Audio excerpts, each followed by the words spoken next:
Appreciate y'all for tuning in. But before we get started, make sure you like and subscribe to my channel so you get a notification every time I go live or drop a video. I appreciate it. Am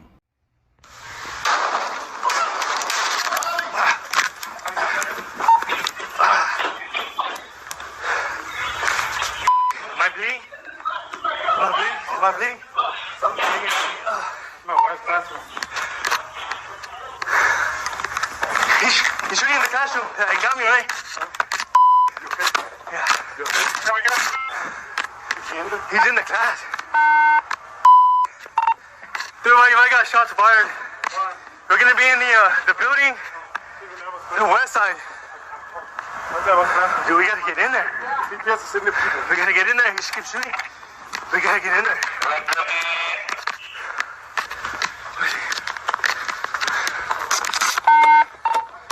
It's gonna be the building by the Montpellier, President Joe Dean, that building.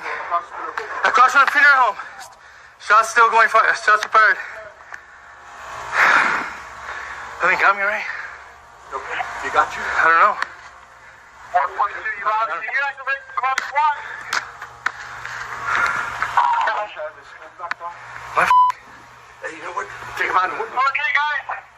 He's on inside the building. We have him. He's contained. He's gonna be in the building. I don't know. I guess he got me. Right there. He's firing. Dude, on the west end.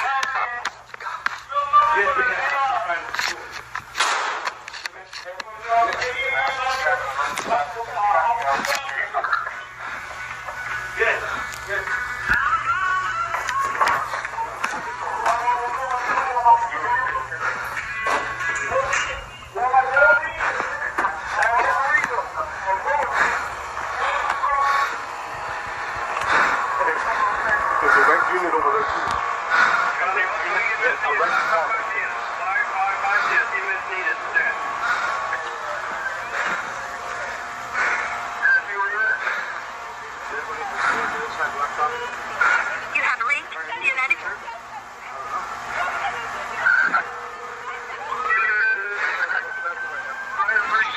Mark, we might need help. We got shots fired at the school, bro. At the school? Yeah, guys inside the classroom right now. I'm bleeding from my ear. But I don't know if y'all feel my ear. Extra help. Yeah, the guy's shooting. He's in the classroom actively shooting. Rob school. Just give me y'all a heads up. Maybe y'all could, the more help, the better, you know? All right.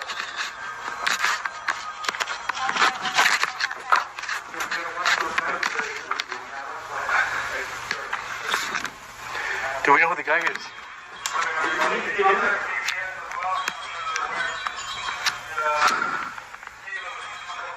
They're a joke. They got no business wearing a badge. And we're seeing a new perspective from that day after the city releases edited body camera video from Uvalde police officers. We want to warn our viewers, some may find what they're about to see disturbing. Shots fired in the building. I heard somebody say somebody was shot in the head. Chaos and confusion. Hey, we going in or we staying here? What are we doing? As 25 Uvalde police officers descended on Robb Elementary from multiple directions. Oh, shots fired! Get inside! Go! No hesitation as Officer Coronado seen rushing towards the campus. Video released last week from hallway surveillance cameras captured activity on the north side of the building. We watch officers storm in and approach the door, but soon take fire and retreat. Am I bleeding? Am I bleeding? Officer Canales' body camera captured the moment the gunman shot towards them, and they backed away to safety. That's my wife's classroom. Teacher Eva Morales' husband, UCISD Officer Ruben Ruiz, was in that hallway too. The urgency clearly heard in Canales' voice. Dude, we gotta get in there. The GPS is sitting there, people. We gotta get in there. He just keeps shooting. More officers arrive on that side of the campus. They're captured on Jesus Mendoza's body cam. Police department. It's the police. As they begin searching classrooms for students, DPS rescues the boy who initially spotted the gunman hiding in the restroom. He's rushed out to safety. On the opposite end of the campus was Officer Coronado. When he first stormed into the building, you see a dust cloud after the shooter fired his first 100 rounds. 20 minutes later, his camera gives us a look at the rescue effort underway. Go, run over there. As students pulled out of windows to safety.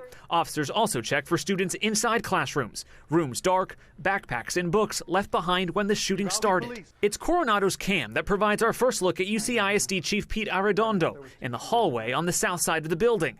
Minutes later, the chief and another officer seen trying to unlock a classroom. Multiple keys tried, none of them worked. Meanwhile, the clock kept ticking.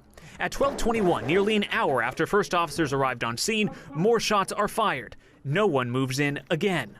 Instead, you hear officers trying to communicate with the shooter. Mr. Ramos, can you hear us? Mr. Ramos, please don't hurt anyone. These are innocent children. 5 minutes later, Arredondo again on camera on the phone. 7 minutes later, Border Patrol's tactical unit moved in to kill the shooter at 12:50, 73 minutes after first officers stepped foot inside that building.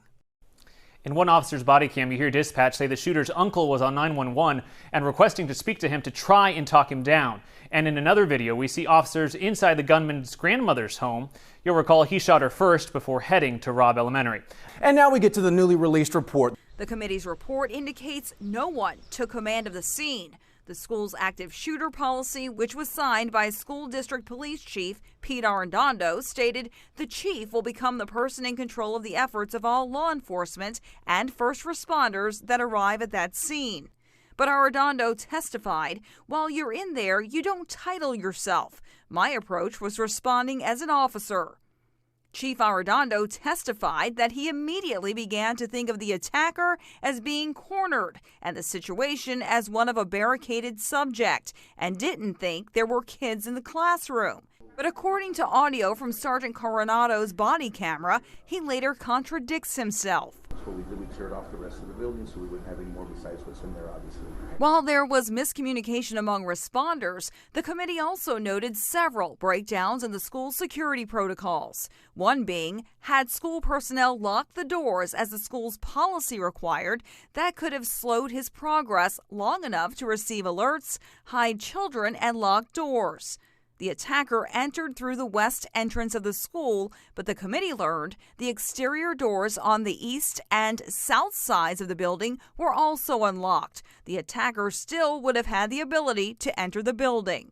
A coach reported shots fired over the radio, but when the principal tried to use an app to notify the school, she had difficulty making the alert because of a bad Wi-Fi signal, and she never tried to communicate the lockdown over the school's intercom. And the shooting took place in the shooter's former fourth grade classroom, where his former teacher testified he claimed to be a victim of bullying. Hopefully, after all the facts come out and all the information is collected, that they'll find who was to be held responsible for that, and we'll start the healing process. But some parents weren't allowed past the door.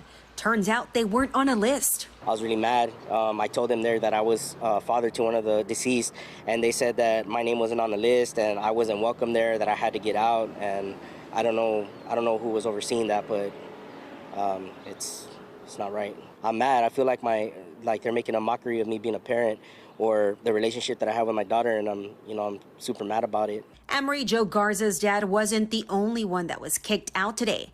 Annabelle Rodriguez's dad also was not allowed inside. Answer what happened to my baby, and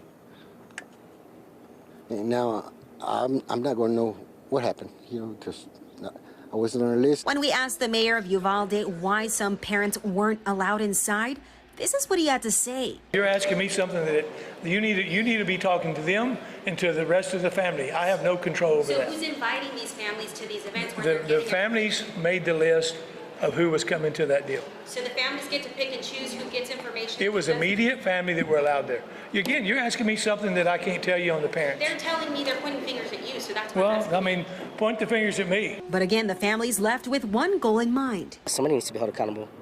Who that is, I don't know. We're going to find out.